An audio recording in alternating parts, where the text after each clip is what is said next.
Namaskar and a very good afternoon, everyone. I think everybody is very overjoyed today to receive multiple messages on Friendship Day. So happy Friendship Day, everybody. And be friends with yourself, your good self, right? And ensure that your bad self is slowly away from your life.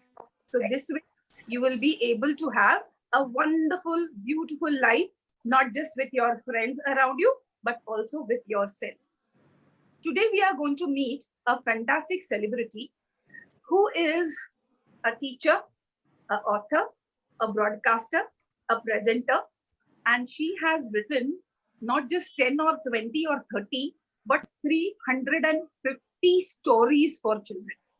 Can you imagine 350 stories?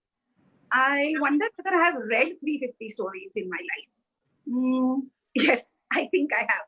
But there are many, in fact, quite a few people who may not have, read even 10% of those books. But let us see what Dr. Manjari Shukla is going to share with us on how has been her experience of handling so many various facets of creativity and how she is able to think so many stories. So please welcome Dr. Manjari Shukla. Namaskar, madam. नमस्ते नमस्ते, कैसी हैं संगीता जी? सब बढ़िया। आप writer हो, broadcaster हो, presenter हो और सिर्फ आपका नमस्कार सुनकर तो हम चुप नहीं बैठेंगे। नहीं संगीता जी, आप मुझे बड़ा अच्छा लगा आपके साथ ज्वाइन होना। सबसे बड़ी बात है, मुझे बड़ा इंटरेस्टिंग साउंड हुआ जब मैंने आपकी स्वयंभू के बारे में सुना, और मुझे सबसे अच्छी ये बात लगी कि आप बिल्कुल मतलब इसमें निस्वार्थ भाव से, जिसे कहते हैं, बिल्कुल बिना किसी उसके रिटर्न के आप इतना सोशल मूवमेंट चला रहे हैं। और सबसे बड़ी बात है कि इसमें वो बच्चे जो एकेडमिकली इतने साउंड नहीं है, या भाई सबका इंटरेस्ट अलग अलग तरह का होता है, तो आप उनको आगे बढ़ा रहे हैं, उनको आगे ला रहे हैं, उनको इंटर्नशिप दे रहे हैं। और आपके यहाँ से अभी तक देखिए, आपने जब मूवमेंट स्टार्ट किया था तब से देखते हुए आज तक इतने सारे बच्चे आपके यहाँ से निकल चुके हैं इंटर्नशिप के बाद और जॉब कर रहे हैं। तो ये this is such a noble cause, मुझे बहुत अच्छा लगा। और मैंने आपके जो वीडियोस देखे उसमें मुझे एक चीज और बहुत अच्छी लगी कि आपने जैसे कई डॉक्टर्स को बुलाया, स्कॉलर्स को बुलाया, तो उनको एचआर डिपार्टमेंट के बारे में जानकारी मिली। हाँ, उनको आपने हर फील्ड के बारे में, मुझे लगता है, आप अपने बुलाते हैं लोगों को, ताकि आपके जो 20 से 30 साल तक के, मुझे लगता है, एज ग्रुप है ये, इनको आप एक नई सोच के साथ, नया पर्सपेक्टिव के साथ में जिस दिशा में वो आगे बढ़ रहे हैं, तो मुझे बड़ा अच्छा लगा। और मैं ये कामना करती हूँ कि आपका सोशल मूवमेंट इसी तरह से चलता रहे, इसमें बहुत सारे लोग जुड़ते रहें। और मैं लोगों को बताऊंगी भी कि ये देखिए, ऐसा एक चल रहा है मूवमेंट जिसमें लोग जो हैं वो ज्वाइन हो सकते हैं, और जिनकी किसी के कारण से पढ़ाई छूट गई है या वो नहीं पढ़ पाए हैं, आगे कई बार नहीं हो पाता है, तो वो अपने दूसरी फील्ड्स में भी जो है अपना आजमा सकते हैं और जॉब कर सकते हैं। जी जी, बहुत बहुत शुक्रिया मैडम। आप जैसे बेहतरीन लोग हमसे मिलते हैं, अनिल जी, अनिल गर्ग, इनके जैसे हमारे मेंटोर्स होते हैं, और ऐसे बढ़िया लोगों के साथ जब मुलाकात होती है तो मैं इतना कुछ सीखती हूँ। तो मैंने सोचा कि ये गेटिंग कैंडिडेट करने से जिन बच्चों को ऐसे मेंटर्स मिलना इज नॉट वेरी इजी, कभी कभी उनके पास एक्सपोजर नहीं होता। तो I thought let me utilise this lockdown period where I can share experiences and they can share. ये सब लिविंग लेजेंड्स हैं, आप भी एक लिविंग लेजेंड हो। तो आप जब आपके मुख से बताओगे कि ये ऐसे मैं काम करती हूँ या ऐसे स्किल सेट हम डेवलप करते हैं, तो उसका असर कुछ और बढ़िया होता है। So I thought let me do that, and without wasting much time, let us get to the point. Again, I shall just share her intro. Dr. Manjari Shukla, she is a PhD in English literature. She is a writer, author, broadcaster, storyteller, a presenter of TV programs, and like I mentioned earlier, she has written 350 plus stories for kids. Her stories are published in various magazines, famous magazines like Tinkle, Little World, Magic Pot, various journals and paper. DNA, Chronicle, The Hindu. Of course, she has received multiple international and national awards. And at present, she is an announcer in All India Radio at Kurukshetra. And she is a YouTuber as well. So, beginning her career as a teacher, आज का session होगा हमारा हिंदी में. But as usual, we are going to have some sentences and few dialogues in English as well. So a mix of Hindi and English. So Manjiri ji, शुरू करते हैं हम question answer का सिलसिला. बिल्कुल बिल्कुल शुरू करें जी. जनरली कुछ लेडीज होती हैं जो टीचिंग फील्ड में हैं और जिंदगी भर फिर वो टीचिंग ही करती हैं. लेकिन आपने टीचिंग के अलावा बाकी के फैसेट्स हैं वो भी एक्सप्लोर कर लिए. तो ये कैसे हुआ? क्योंकि आपको प्रेरणा कहाँ से मिली? एक्चुअली मुझे ऐसा लगता है कि जो बच्चे होते हैं, खास तौर से उनमें जो लड़कियां होती हैं, वो बचपन से टीचर ही बनना चाहती हैं. तो ये एक रहता है, सबके मन में रहता है, क्योंकि हम लोग अपने टीचर्स, जब बच्चा घर से बाहर कदम निकालता है तो माँ के बाद जो उसका सबसे ज्यादा इंटरेक्शन जिससे होता है वो उसका टीचर होते हैं. प्राइमरी क्लासेस से आप देख लीजिए और अभी तक आप भी जो है आपको अपने कोई ना कोई टीचर्स की मतलब जरूर याद होगी, और हम लोग उनको लाइफ लॉन्ग याद करते हैं क्योंकि वो हमारे एक तरह से हमारे आइडियल होते हैं. और बच्चे तो उनको कॉपी भी करते हैं. मैंने जैसे बच्चों को बहुत गौर से देखा है, तो कई बार मैंने देखा है कि बच्चों को ये तक याद रहता है कि टीचर ने किस दिन कौन सी ड्रेस पहनी थी, उनका कौन सा कलर फेवरेट है, या उन्होंने उनका जब लंच शेयर किया तो उन्होंने अगर ये कहा, अरे वाह तुम्हारी इडली तो बहुत अच्छी थी. अब वो ये कोशिश करता है कि लंच में इडली ही जाए. ये बाल मनोविज्ञान होता है, इतना भोला होता है बच्चा कि उसको जो प्यार से बोल दे बच्चे को और वो उसी तरफ खींचा चला जाता है. तो मेरे साथ भी कुछ ऐसा रहा कि जब मैंने पढ़ना शुरू किया तो हमारी टीचर बहुत अच्छी मिली. जैसे लखनऊ से मैंने अपनी एजुकेशन स्टार्ट करी, तो मैं एक इंसिडेंट आपके साथ शेयर करना चाहूंगी. तो मैं अपने नाना के यहाँ रहकर पढ़ी लखनऊ में. तो जो मेरी प्रिंसिपल मैडम थी वो मुझे बड़े प्यार से देखती थी. उनका प्यार से देखने का ये रहता था कि मतलब मेरा पूरा दिन बहुत अच्छा बीतता था. और अभी जब मेरी शादी हुई है तो मतलब मेरी प्रिंसिपल मैडम घर आई, उन्होंने वो शादी अटेंड करी. तो कई बार ऐसा ना लाइफ लॉन्ग आपके रिलेशन किसी टीचर से बन जाते हैं. तो उनको देखकर मुझे लगता था कि मैं टीचर बनूं. फिर मैंने पढ़ाई शुरू करी. BA MA करते में मुझे ऐसा लगा कि शायद मैं छोटे बच्चों को पढ़ाती रहूंगी तो इससे मेरा समय जो है वो यूज हो जाएगा, और मुझे इंटरेस्ट था. तो उसके बाद समहाउ मैंने पढ़ाती रही बच्चों के साथ, मुझे बहुत मजा आया. पर धीरे धीरे हस्बैंड की ट्रांसफरेबल जॉब होने के कारण स्कूल्स छूटते गए. और एक टाइम पे मुझे लगा कि नहीं, मुझे जो है लिखना चाहिए. तो फिर वो जब 8-10 घंटे स्कूल में स्पेंड करने के बाद वो पॉसिबल नहीं हो पा रहा था, तो फिर मैंने वो छोड़ के जो पूरा है आकाशवाणी ज्वाइन कर लिया. और क्योंकि उसमें कभी कभी जाना पड़ता है, और फुल फ्लेज जो है इसी को कर लिया, लिखने को कर लिया. तो मुझे मजा आता है. मतलब आप ये कहिए, जैसे लोग मुझसे कहते हैं कि तुम बाहर नहीं निकलती, किसी से मिलती नहीं, तो मुझे ये नहीं समझ में आता संगीता जी कि सुबह से शाम कब हो जाती है. हम लोग तो एक किताब निकाल लेते हैं और उसके कैरेक्टर में रहते हैं, उतनी देर में खाना बन जाता है, चाय बन जाती, गेस्ट भी आके चला जाता है. पर वो जो रील चल रही होती है दिमाग में, वो चल ही रही होती है कि ये जाएं तो हम वापस अपने उसी पन्ने पे पहुंच जाएं. तो ये वाला जो पैशन है, ये मेरे ख्याल से सब राइटर्स को होता है ये बातें. तो इसी तरह से मैं प्रकाश मनु जी का पढ़ रही थी एक एक्सपीरियंस. तो उन्होंने यही लिखा कि मैं उनके जब वो बाल्यकाल में, जब वो छोटे थे, तो उनके पास एक कोई उपन्यास आया, तो वो सड़क पे भी उसको पढ़ रहे थे, बस में भी उसको पढ़ रहे थे. और उन्होंने सोचा कि आज मैं सोचता हूँ कि कहीं मैं गिर जाता, कहीं मुझे चोट लग जाती. और उस टाइम पे इतना दीवानापन उन किताबों के लिए कि कुछ होश ही नहीं रहता. तो वो वाला पैशन जब आ गया तो लगा कि नहीं, लिखना चाहिए.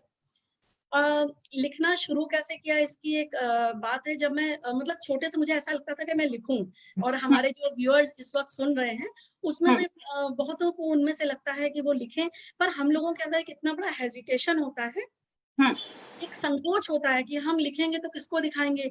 अच्छा, कई बार क्या होता है कि आप ज्यादा समझदार को दिखा दो तो वो अगर डिमोरलाइज करते हैं तो वहां पे वो चैप्टर बंद भी हो जाता है. तो किसी ऐसे को दिखाना चाहिए जो आपका मतलब बड़ा हितैषी हो, बड़ा वेलविशर हो, तो वो कम से कम आपको सही एडवाइस थोड़ी देगा. तो मैं अपनी मम्मी के साथ जा रही थी, मेरी मम्मी आर्कियोलॉजिकल म्यूजियम में क्यूरेटर थी, तो हम लोग पुरातत्व संग्रहालय जा रहे थे, मैं उनके साथ। तो बहुत धूप थी और वो जो मार्केट लगता है बीच में, जैसे वो हाट जिसे कहते हैं, अब तो मुझे नहीं पता पूना में लगती है कि नहीं, पुणे वगैरह में, पर भोपाल में लगती थी, होशंगाबाद में। तो जब हम वहां से निकल के जा रहे थे, तो मैंने देखा कि इतनी धूप में वो जो कपड़े बेचते हैं सड़क पे लोग, तो उनके पास एक बहुत वृद्ध पुरुष बैठे हुए थे, बहुत बूढ़ा आदमी बैठा हुआ था, और वो सेकंड हैंड कपड़ा भी खरीदने के उसके पास पैसे नहीं थे। वो दुकानदार से कह रहा था कि पैसे कम कर दो, और दुकानदार पैसे कम करने के लिए तैयार नहीं था। तो उसने बड़ी दुखी होते हुए अपनी कुर्ते की जेब में एक हाथ डाला, तो उसका हाथ जो था वो उससे निकल गया। ये देख के मैं रुक गई, भले ही मेरे पास पैसे नहीं थे, पर मुझे लगा शायद मैं देखती हूँ, मतलब कि ये मदद कुछ हो सकती है कि नहीं, पर दुकानदार बड़ा एडमेंट था, वो नहीं माना। फिर उस आदमी ने क्या करा, अपनी जेब में दूसरा हाथ डाला, और वहां पर उसको कुछ ऐसे 54 और 58 के सिक्के और 1 रुपए के सिक्के जो थे वो उसने निकाले, और वो उसको दिए। खैर तब तक दुकानदार उसकी मजबूरी देखकर समझ गया था, तो उसने उसको वो शर्ट उठा के दे दी। पर वो देखकर मतलब मेरी आंखें भर आई, मुझे इतना दुख हुआ कि एक कपड़ा खरीदने के लिए आदमी मतलब कितना मजबूर है। तो फिर मैं उस चीज को वो दिमाग में कई दिन तक घूमती रही, और मैंने कविता लिखी थी। वो पहली कविता थी जो नई दुनिया में छपी थी, कि मतलब उसके जो कुर्ते के जो पैबंद थे वो सिक्कों के रूप में आकर उसकी हथेली पे चिपक गए, इस तरह करके। फिर उसके बाद मैं ये लिखा मैंने, और उसके बाद मुझे कुछ लोगों ने कहा कि ये कविता लिखने से कोई लेखक नहीं बनता। अच्छा, ऐसे लोग मुझे मिल गए।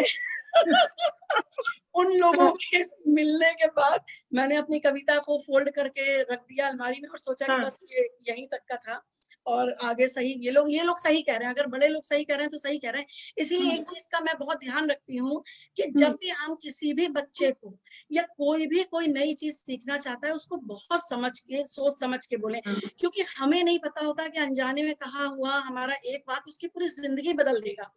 अगर कोई आप ये समझिए जिसके इरादे मजबूत ना हो, जिसका फर्म डिटर्मिनेशन ना हो, जो इमोशनल हो ज्यादा, जैसे उस टाइम पे मैं बहुत ज्यादा थी, तो फिर उसके बाद ये हुआ कि मैंने खैर नंदन में भेजी थी एक चित्र देख के कहानी, फिर वहां छपी, नंदन में वो कहानी छपी।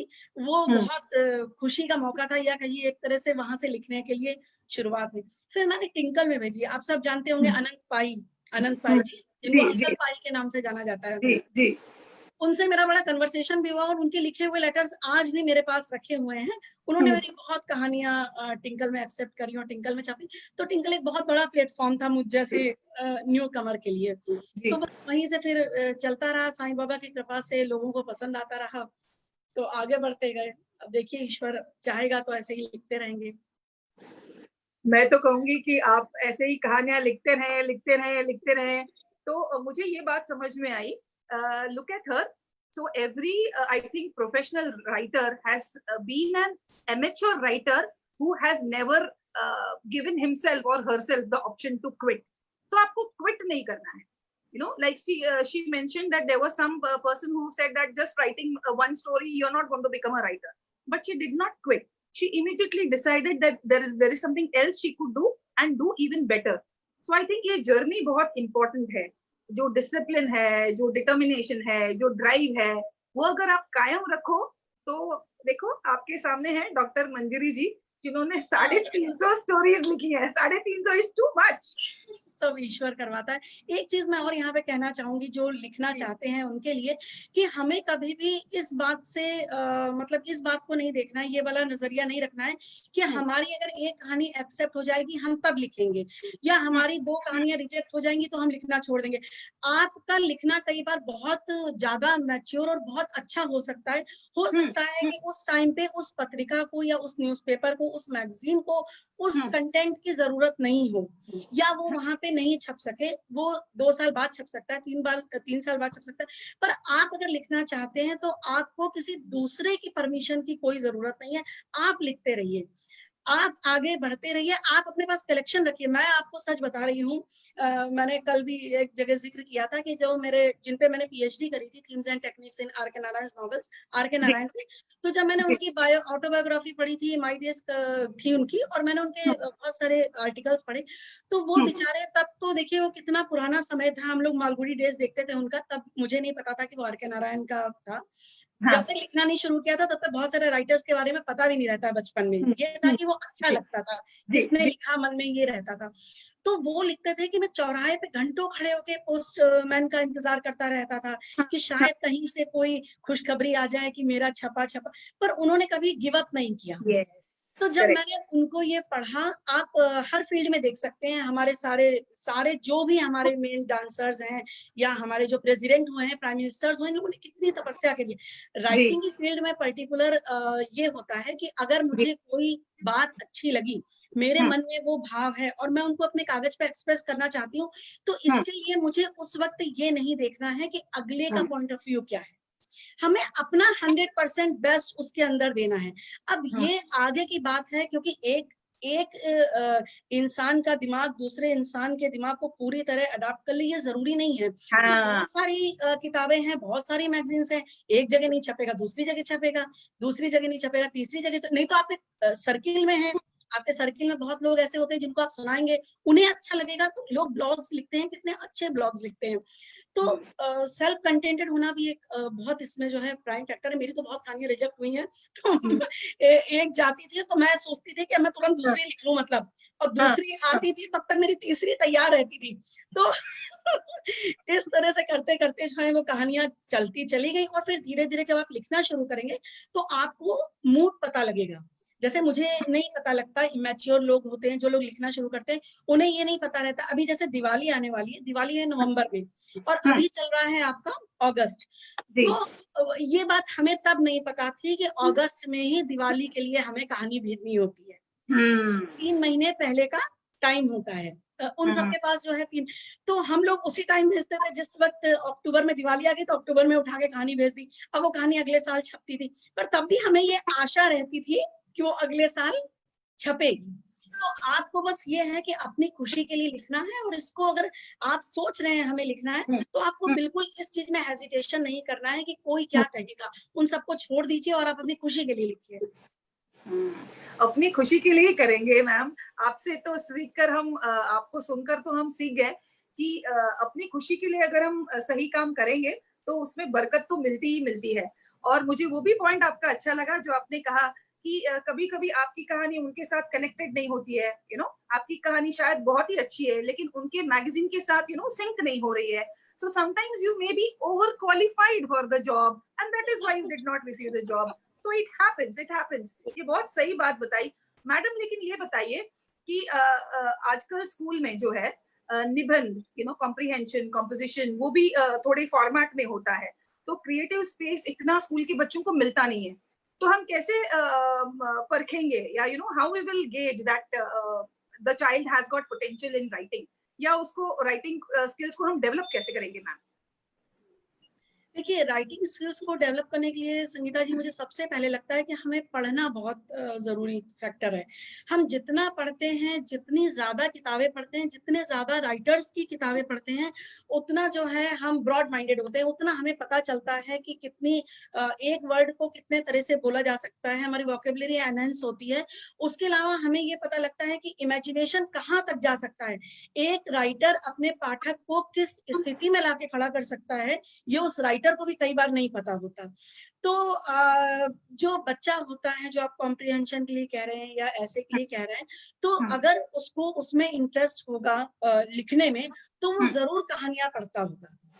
एक तो सिलेबस की कहानियों के साथ मुझे यही लगता है कि सिलेबस में जो कहानियां हैं, जो कॉम्प्रिहेंशन है, या जो कुछ भी पीछे की एक्सरसाइजेज दी जा रही होती है, ये बच्चों को इतनी ज्यादा नहीं होनी चाहिए कि वो जो है उनका इंटरेस्ट हट जाए कहानी पढ़ने से। वो ऐसी होनी चाहिए कि कम से कम वो आसान भाषा में हो, जैसे मैं और आप बात कर रहे हैं तो ये सबको समझ में आ रहा है। अब वो ऐसा ना हो जाए कि हिंदी टू हिंदी की डिक्शनरी लेकर बैठना पड़े और देखा जाए कि अरण्य को वन कहा जाता है और वन को जंगल कहा जाता है, और फिर वो जाके फॉरेस्ट होता है। तो ऐसे कहते दावानल हो गया था, तो जंगल में आग लग गई थी। तो सिंपल उसको लाया जाए, अगर सिंपल लाया जाएगा तब तो बच्चा समझेगा। इतना ज्यादा कठिन शब्दों का जब भी प्रयोग होगा तो बच्चा जो है वो अपने आप को वहां पर वो पनिशमेंट के डर से तो पढ़ेगा, पर वो अपने इंटरेस्ट से नहीं पढ़ेगा।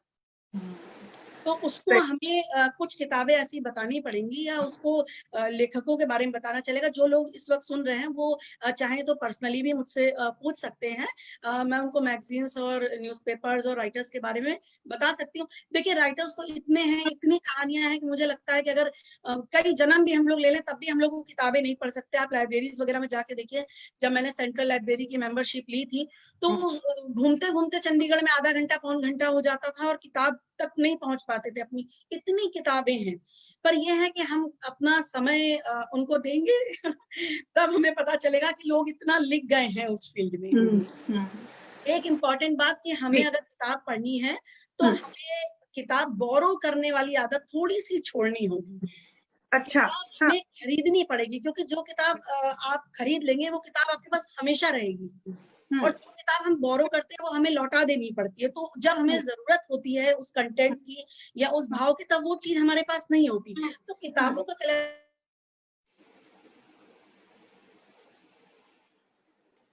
Hello,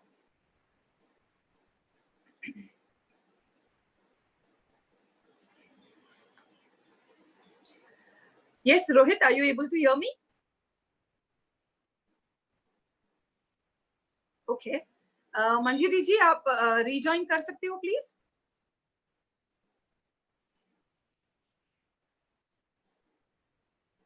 We will ensure that Dr. Manjiri rejoins us.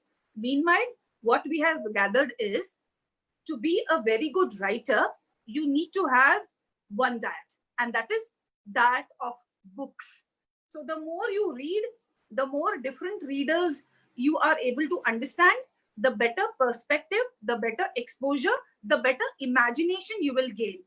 I'm sure we have got a lot of viewers here who are reading a lot, and I'm sure you have got some fantastic stories about your reading experiences too.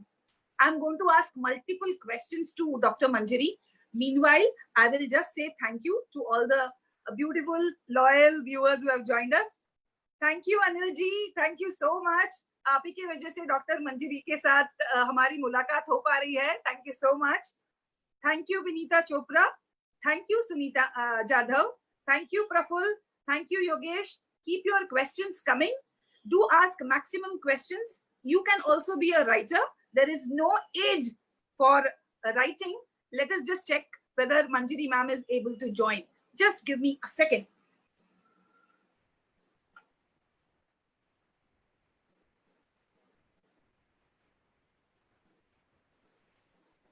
I think with the live sessions, we learn so many things. Probably I will write a book on these sessions too. Okay, I'm getting so much of inspiration from various guests. Let me see if I'm able to do that, or maybe I'll just do that.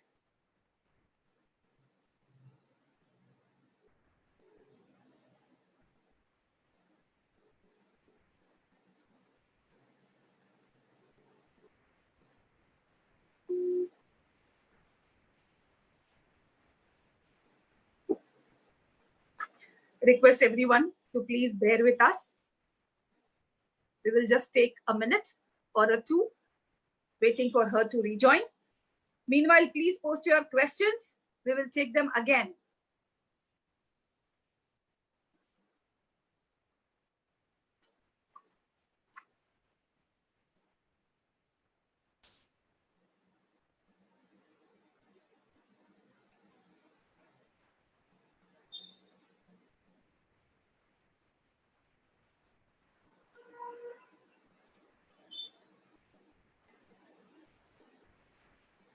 Right.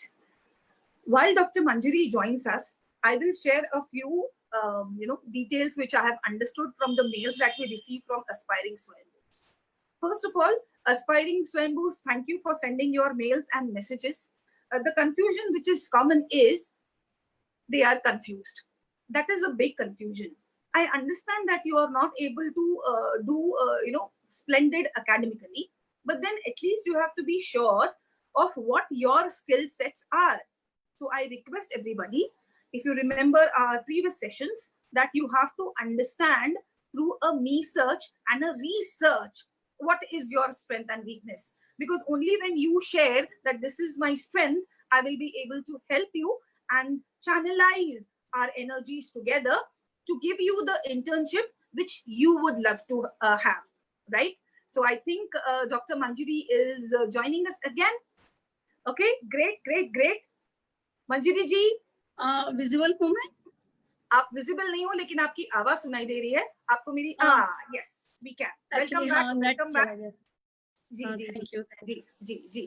तो madam, आप जब तक join हो रही थी, मैंने थोड़ी अपनी स्टोरी ऐड कर दी, जो हमारी एक्सपीरियंस के बारे में। सुन नहीं सकी, सॉरी। जी, कोई दिक्कत नहीं। मैडम, मुझे ये बताइए कि हर कहानी once upon a time, long ago, there was a king and queen, या long time ago in a big jungle। तो हर कहानी जो है राजा रानी और जंगल से ही शुरू होती है। तो आपका इसके बारे में क्या विचार है? राजा रानी जंगल से एक्चुअली मैं ये कहना चाहूंगी, जैसे मैंने कहीं पढ़ा था, बड़ी इंटरेस्टिंग बात है, मैं आपके साथ शेयर करना चाहूंगी कि एक बच्चा था, वो अपनी एक नानी से कहता है, मतलब जीवन की किसी भी रोचक घटना को हम ले लेते हैं, किसी भी इंसिडेंट को, और जब उसको बहुत अच्छे से भाव लेके बताया जाता है तो वो कहानी का शक्ल लेती, कहानी का फॉर्म ले लेती है।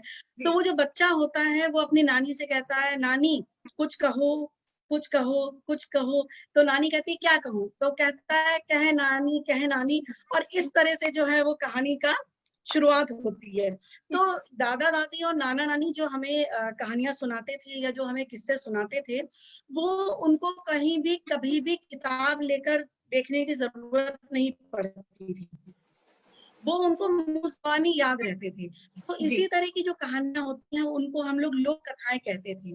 लोक कथाएं मतलब जो कहानियां लिखी नहीं गई थी, पर वो एक इंसान से दूसरे इंसान के पास, लोक में जिस हम लोग जहाँ पे रहते हैं वहां पे जो कहानियां कही जा रही है वो कथाएं हो गई, और वो बच्चा सुनता था। और जो दादी नानी की सुनी हुई जो होती थी, वो बड़े बड़े स्टोरी टेलर्स भी उतने अच्छे से कई बार वो बच्चों को नहीं समझा पाते, जो उन लोगों के पास ये हुनर था, ये गुण था। तो सारे बच्चे इसीलिए आज भी जब दादी या नानी होती है तो कहानी उन्हीं से सुनना पसंद करते हैं। तो ऐसा क्या होता है? क्योंकि सिर्फ प्यार होता है, मुझे लगता है उसमें जितना प्यार होता है, जितना अटेंशन वो बच्चे को देते हैं, बच्चा उतना अटेंशन और जगह से नहीं पाता, इसलिए वो पूरी तरीके से कहता है हाँ आप ही सुनो। तो ये वाली बात होती है। दूसरी एक मैं बात कहना चाहूंगी कि कहानियों में, जैसे कहानी हम लोगों ने सबने पढ़ी है शेर और चूहा, जिसमें शेर जो है वो चूहा उसके ऊपर शैतानी कर रहा होता है और शेर उसको अपने बड़े से पंजे से दबोच लेता है। तो चूहा बेचारा गिड़गिड़ाता है, अरे मुझे छोड़ दो। शेर को दया आ जाती है, वो सोचता है चलो, तो चूहा उसको कहता है कि मैं एक दिन तुम्हारे काम आऊंगा। ये इस बात पे जो शेर है वो हंसता है और सोचता है ये बेचारा छोटा सा चूहा, ये मेरे क्या काम आएगा, पर चलो ये कह रहा है तो मैं इसको छोड़ देता हूँ, और वो उसको छोड़ देता है। आखिरी में दिखाते हैं कहानी के कि जब शेर होता है उसके ऊपर जब शिकारी जाल फेंक देता है तो वो चूहा ही उसको जाल उतरता है और उसको आजाद करवा देता है। तो देखिए कितनी सिंपल कहानी है, कहीं भी इसमें बच्चों को डायरेक्ट ये नहीं कहा गया है कि तुम किसी की मदद करो, पर बच्चे के दिमाग में अननोइंगली उसके सबकॉन्शियस में ये बात बैठ गई कि हमें सबकी जो है वो हेल्प करनी है, निस्वार्थ भाव से हमें हेल्प करनी है, जैसे आप कर रही हैं स्वयंभू के माध्यम से सब लोगों के लिए, उसी तरह से। तो इसका जो रिटर्न है इसमें फिर आगे जो, तो ये हम दूसरे को बेहतर नहीं बना रहे हैं, ये हम स्वयं को भी बहुत बेहतर बना रहे हैं, क्योंकि हम जितनी दया की भावना रखते हैं, परोपकार की भावना रखते हैं, तो वो अच्छाइयाँ हमारे अंदर भी आती हैं। इसी तरह से मुझे याद आता है कि मैं आपको एक ऋषि धौम्य करके हुए हैं, पुरानी कहानी में आपको बता रही हूँ। तो उसमें जैसे एक बच्चा था, उसका नाम था उपमन्यु।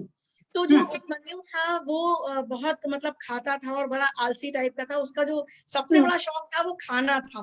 तो आजकल के बच्चों को अगर उससे हम कोरिलेट करें तो हम जंक फूड पे उनको ला सकते हैं कि उनको आप चाहे दिन भर लौकी के फायदे बताएंगे, पर वो लौकी बनेगी तो वो बिल्कुल जाएंगे ही नहीं उस तरफ किचन में, हाँ, वो रो के गा के अपनी बात मनवा के वो फ्रेंच फ्राइज और उस पे आ जाएंगे। तो इसी तरीके से जो बच्चा था तो वो अच्छा जब जो जितना खाता है तो वो उतना आलसी होता जाता है, उसको सुस्ती आती है। तो ऋषि बड़ा परेशान थे। ऋषि ने सोचा कि मैं क्या ऐसा करूं क्योंकि इसके मतलब ये खाना थोड़ा कम कर दे। तो उन्होंने हल निकाला और उस समय का सबसे अच्छा हल था, उनको समझ में आया कि वो उसको उपमन्यु को चारागाह भेज देते थे गाय चराने के लिए। तो कि ये दिन भर गाय चराएगा तो ये जो है ये दुबला पतला हो जाएगा और ये पढ़ने लगेगा। पर जब 1 महीना बीत गया तो उन्होंने देखा कि वो तो और हष्ट पुष्ट हो गया और मोटा ताजा हो गया।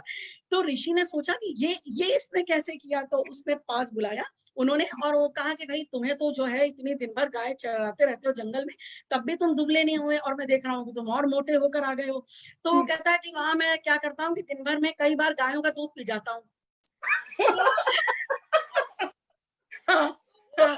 जो ऋषि धौ में थे उन्होंने कहा चलो कम से कम बच्चा सच बोल रहा है तो इसको इसको डांटा नहीं जाए। तो उन्होंने कहा पर वो गाय तो तुम्हारी नहीं है भाई, वो गाय तो आश्रम की है, तो तुम्हें ये बात पूछनी चाहिए, इसीलिए तुम मेरी बिना आज्ञा के गायों का दूध नहीं पियोगे। बोला ठीक है गुरुजी नहीं पीऊंगा। फिर 1 महीना बीत जाता है, फिर वो गुरुजी देखते हैं कि उसकी हेल्थ पे तो कोई असर नहीं हुआ, वो और हट्टा कट्टा होता जा रहा है। फिर गुरुजी के बात समझ में नहीं आई, उन्होंने उसको कहा जो उनकी पत्नी खाना बना के देती थी कि तुम इसको कितना खाना बना के देती हो। तो उन्होंने कहा भाई मैं तो इसको दोपहर तक का खाना बना के देती हूँ, तो ये दुबला पता नहीं कैसे नहीं हो रहा है। फिर उसको बुलाया गया और उससे पूछा गया भाई क्या कारण है वही खाना हम भी खाते हैं, वही खाना तुम भी खाते हो और तुम इतने मोटाए जा रहे हो, दिन ब दिन इतने मोटे तगड़े। तो वो बोला जी आपने दूध पीने के लिए मना किया था, पर आपने ये नहीं कहा था कि जो बछड़ा दूध पीता है और उसके मुंह से दूध गिर जाए उसको ना पीऊं। तो मैं ऐसे चुल्लू लेता हूँ और सबका मुंह का दूध इकट्ठा करता हूँ, दिन भर पीता हूँ, तो मैं सारा दिन ये करता रहता हूँ। ऋषि बड़े आश्चर्यचकित हो बोले अब इसको कैसे समझाया जाए। तो उन्होंने जो बछड़े के मुंह से जो गिरता है वो बड़ा हानिकारक होता है, उससे तुम बीमार पड़ सकते हो, तो तुम अब ये भी नहीं करोगे। बोला जी गुरुजी नहीं करूंगा। कुछ दिन बीत गए, उसके बाद एक दिन ये जो था लौट के नहीं आया। तो सब लोगों ने जाके उनसे बताया ऋषि धौम में से कि भाई वो तो जंगल से लौट के ही नहीं आया है। तो वो परेशान हो गए, उन्होंने कहा ऐसा तो नहीं है कि ये भूख प्यास मैंने इसको मना कर दिया था खाना तो ये गुस्सा होके कहीं चला गया। ढूंढने निकले तो रात में जब सब लोगों को बेचारे जंगल में कई घंटे ढूंढते रहे उसको, उपमन्यु उपमन्यु तो एक कुएं के पास से आवाज आई धीरे से कि अरे गुरुजी मैं तो इस बहुत गहरे कुएं में गिरा पड़ा हुआ हूँ। तो उन्होंने ऊपर से झांका, उसको किसी तरह से निकाला, वो लताएं वताएं बना के पेड़ की, और पूछा कि भाई उस कुएं में कैसे गिर गए। तो उसको कुछ दिखाई भी नहीं दे रहा था, उसको वो अंधा हो चुका था। तो उसने कहा कि आपने सब कुछ तो मना कर दिया था, पर देखिए मैं भूख पे ना काबू नहीं रख सकता हूँ, तो मैंने जहरीले फल रखे थे, वो मुझे पता नहीं था कि वो जहरीले फल लगे हैं और मैंने उनको खा लिया और मैं अंधा हो गया हूँ। तो अब मुझे कुछ दिखाई नहीं दे रहा था, इस वजह से मैं कुएं में गिर गया। तो फिर जो ऋषि थे उन्होंने मतलब उसके गुरु भक्ति देखकर भी एक तरह से बहुत प्रसन्न हुए कि देखिए और कोई होता तो वहां तो कोई देखने वाला नहीं था जंगल में, वो आराम से कर सकता था, पर वो इतना उनका सम्मान करता था, इतनी इज्जत करता था, तो वो इतने प्रसन्न हुए। फिर उन्होंने वेद वेद पढ़े, मंत्रों से फिर अश्वनी कुमार आए जो देवताओं के चिकित्सक कहे जाते हैं, वो दोनों आए और उन्होंने उसकी आंखें ठीक करी, उसको सोने के दांत लगवाए और इस तरह फिर उसने पढ़ाई शुरू करी और उपमन्यु फिर आगे बहुत बड़े ऋषि बने, उन्होंने बहुत महारत हासिल करी। तो ये हम लोगों के यहाँ की जो कथाएं हैं जो सच में हुई हैं, अगर हम उनको आज के परिपेश में, आज के समय में लेकर चलते हैं तो ये बच्चों के लिए बहुत ज्ञान की बात होती है। उन्हें समझ में आएगा कि जंक फूड खाने से जैसे वो आलसी हो जाते हैं, उन्हें सुस्ती आ जाती है, वो नुकसान करता है, तो उसको स्विच ओवर करके थोड़ा सा उसका जो है वो फिक्स कर ले, छोड़ेगा तो कोई नहीं कहने से किसी के, पर उसकी क्वांटिटी कम कर दें। तो इस तरह से जो है वो कहानियां बनी और कहानियों के माध्यम से हम लोगों ने कोशिश करी है कि बच्चों को अच्छी बातों को सिखाएं। तो आपकी कहानियां सिर्फ बच्चों के लिए, लेकिन बच्चे क्या बड़े भी, हम भी कितना एंजॉय कर रहे थे। बहुत ही बढ़िया कहानी सुनाई आपने। अभी मैं ये क्वेश्चन पूछना चाहती हूँ कि आप जब बच्चों की कहानियां सुना रहे हो तो आप इतने एनर्जेटिक हो, इतने स्पंकी हो, जो बच्चों की मासूमियत है वो कायम रखते हो। तो दिनचर्या में we may have some incident जिससे हमारा मूड खराब हो जाए, तो आप जब स्टोरी टेलिंग करते हो तो वो मासूमियत और वो एनर्जी कैसे बरकरार रखते हो? संगीता जी देखिए, मूड खराब होने के तो सभी के साथ में ना 100 कारण होते हैं, पर हमें ऐसा है कि उन लिंगर ऑन नहीं करना चाहिए चीज़ों को जो हमारे लिए नेगेटिविटी लाती हैं, या मुझे लगता है जो पेसिमिस्टिक अप्रोच जो लोग लाते हैं, तो उनसे बिना कुछ कहे हम खुद ही एक डिस्टेंस मेंटेन कर लें। और मुझे लगता है कि कई बार वो बहुत अच्छे के लिए आपके लिए होता है, क्योंकि कुछ लोग आपके साथ ऐसे होते हैं कि आपको जैसे लगातार कहते हैं किसी बात पे, तो आप अंदर ही अंदर डिप्रेशन में जा रहे होते हो, पर आपको ये बात समझ में नहीं आती है। ये बात हमें पता ही नहीं चलती है कि अगले के कहने का हम पर कितना असर हो रहा है। तो ज्यादा से ज्यादा जैसे जो है, अच्छा बच्चों के साथ ये है कि आप बच्चों के साथ मिलेंगे तो वो खुश रहते हैं, वो हमेशा जी खुश जी रहते हैं। जी उनको आप कुछ भी दे दो। अब मैं जैसे हमारे यहाँ पीछे आउट हाउस बने हैं, तो गलियों में जो बच्चे खेलते हैं, तो आप देखिए कि वो एक टायर होता है जो पंचर गाड़ी का कोई फेंक देता है, और वो दिन भर 8-10 बच्चे उसमें झूम के उसको चला के, और वो इतना खुश होते हैं कि मुझे लगता है कि किसी इंसान को अगर आप खुश करना चाहें तो वो भी इतना खुश उस वक्त नहीं हो सकता है। तो जो प्रसन्नता है, वो खुशी है, वो हमारे अंदर से आती है। अगर हम ये सोच लें कि हम खुश हैं, तो हम खुश हैं, हमें कोई दुखी नहीं कर सकता। अगर हम ये सोच लें कि हम दुखी हैं, तो फिर हमें कोई खुश भी नहीं कर सकता। ये हमारा माइंडसेट होता है। सही और सही सबसे बड़ी बात होती है कि सेटिस्फेक्शन एक बहुत बड़ी चीज होती है। अगर हम ये देख लें कि भाई हमारी जो है गुंजाइश यहीं तक की है, सीमित है, तो हम अगर अपने बच्चों को भी ये बात सिखा दें, तो वो कभी भी दुखी नहीं रहेंगे, क्योंकि उन्हें पता है कि उन्हें जरूरत से ज्यादा चीजों के पीछे दौड़ने की जरूरत नहीं है। मतलब अपनी मेहनत 100% करनी चाहिए, अपना पोटेंशियल 100% देना चाहिए। पर एक चीज होती है कुदरत, नियति, वो भी हमारे लिए फिक्स है। तो अगर हम अच्छा करते रहेंगे तो भगवान ईश्वर हमें उतना देता रहता है जितना हमारे लिए सफिशिएंट होता है। तो इस वजह से एक खुशी का कारण ये भी हो सकता है। बढ़िया बढ़िया कहा आपने। And so the moral of the story is stay away from toxic people, stay away from energy sappers, and always coat a positive attitude, and of course a nice smile. Ma'am, ये moral से मुझे पूछना था। एक बार मैंने जावेद जी इनका एक interview सुना था, तो उसमें उन्होंने कहा था कि कभी कभी we have to write a song on the basis of a tune and sometimes give a tune to a song. तो आप जब स्टोरीज लिखते हो तो पहले आप मॉरल सोचते हो या स्टोरी लिखते लिखते मॉरल ऐड कर देते हो? कैसे कैसे होता है ये? पहले मॉरल आता है या पहले स्टोरी आती है? अच्छा, जावेद अख्तर जी का आपने नाम लिया तो मैं उनके बारे में एक और बताऊंगी। उन्होंने एक आरती भी लिखी है, और बहुत अच्छा। अच्छी आरती लिखी है उन्होंने।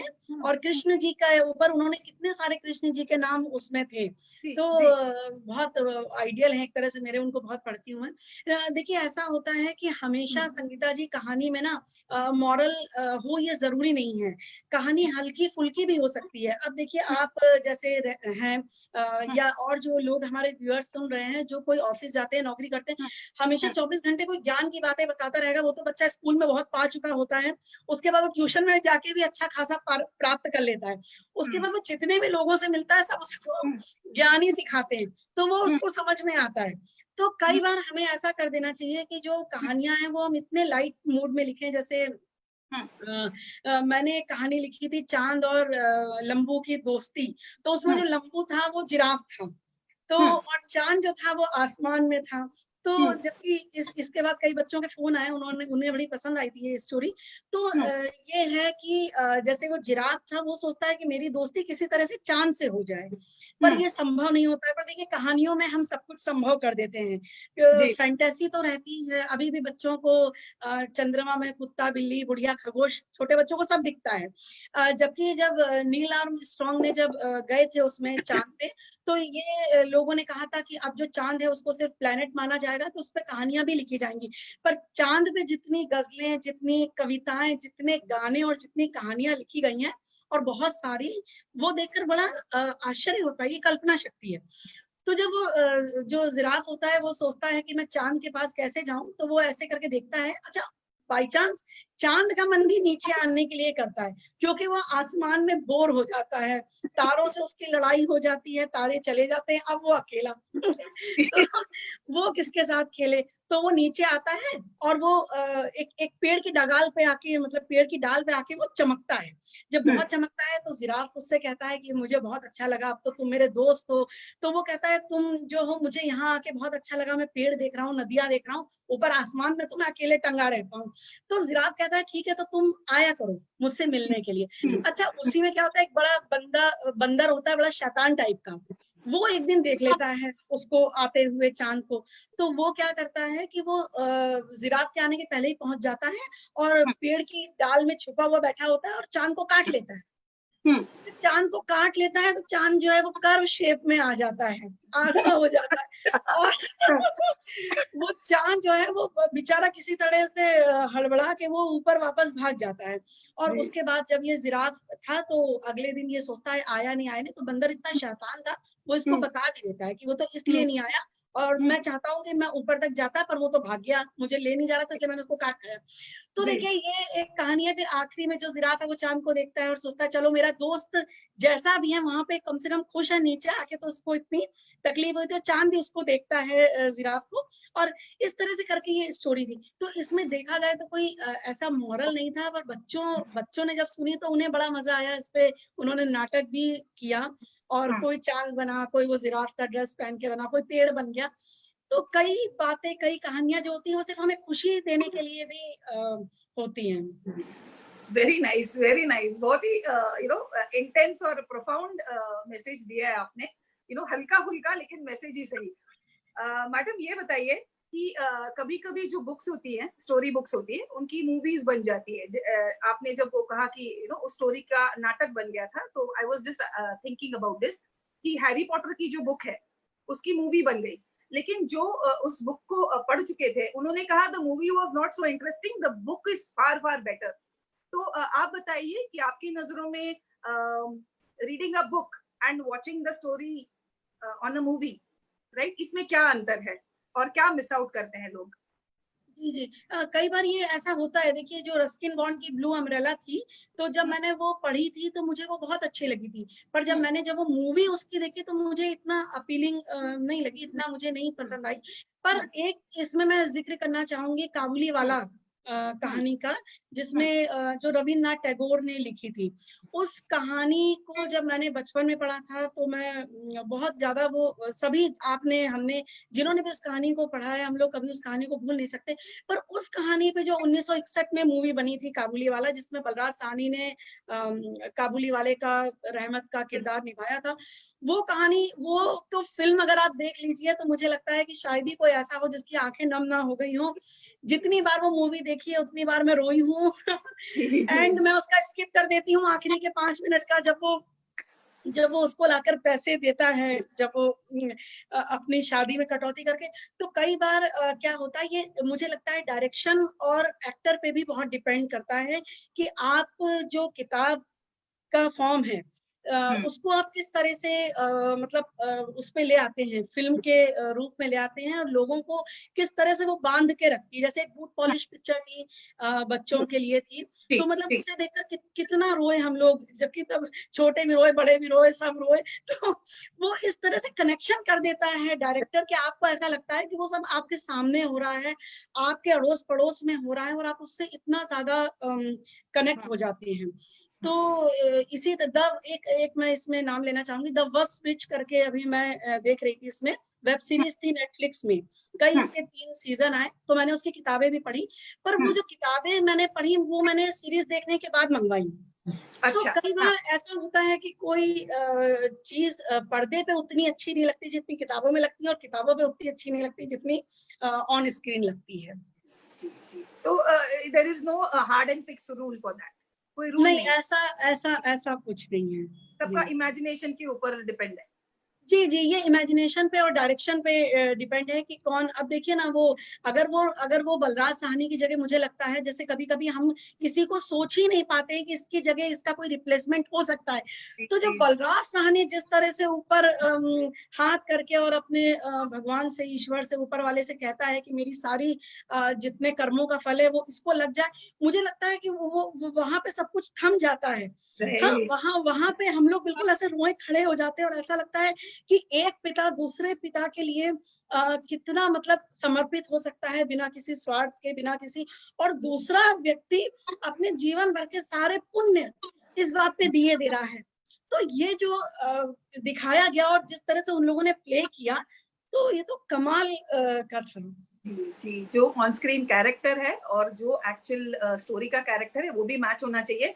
जी इनके बातों से मुझे एक एनालॉजी याद आई, जैसे कि राजेश खन्ना जी के जो गीत हैं और अगर किशोर जी ने भी गाए हैं, तो उनका कॉम्बिनेशन इतना बढ़िया होता है, यू जस्ट कांट बढ़िया, think of anybody else who will sing that song और anybody else who will enact on the screen. So definitely. Manjiri ji, आप इतनी बढ़िया बातें बता रही हैं। I am definitely going to ask you many many questions.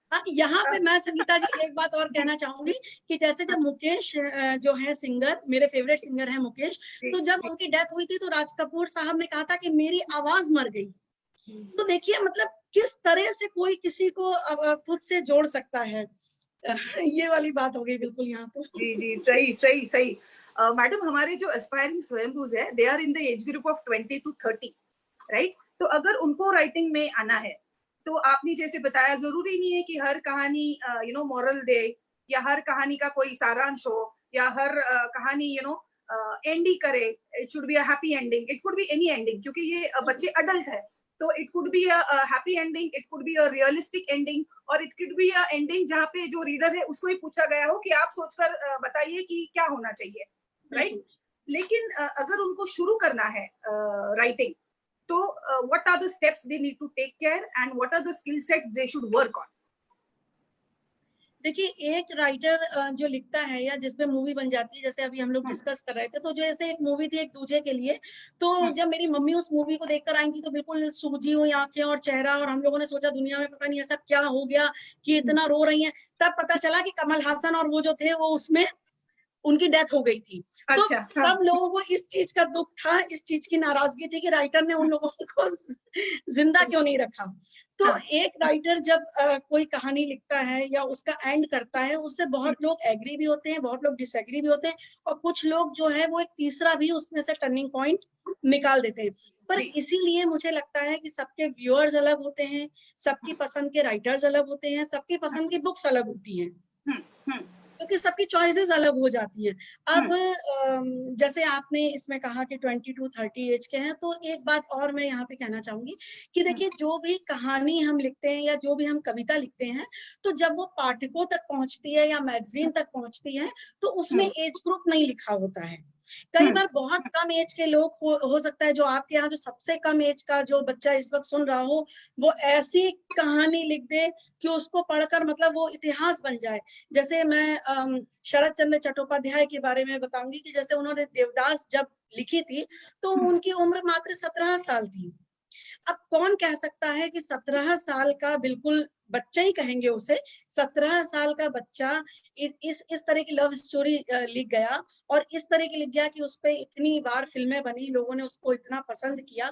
तो अ, मतलब राइटिंग का एज से एक तो कोई कनेक्शन नहीं है। छोटे लोग भी कई बार बहुत मैच्योर होते हैं, और कई बार आप 60-70 वर्ष की उम्र के लोगों से भी बात करिए तो उन्हें एक साधारण सी कहानी जो है वो समझ में नहीं आती, क्योंकि उनका इस फील्ड में इंटरेस्ट नहीं होता है, हम्म, इंटरेस्ट नहीं होता है। तो हम्म, एंड के लिए जैसे आप कह रही थी, तो एंड तो राइटर पर ही डिपेंड करता है।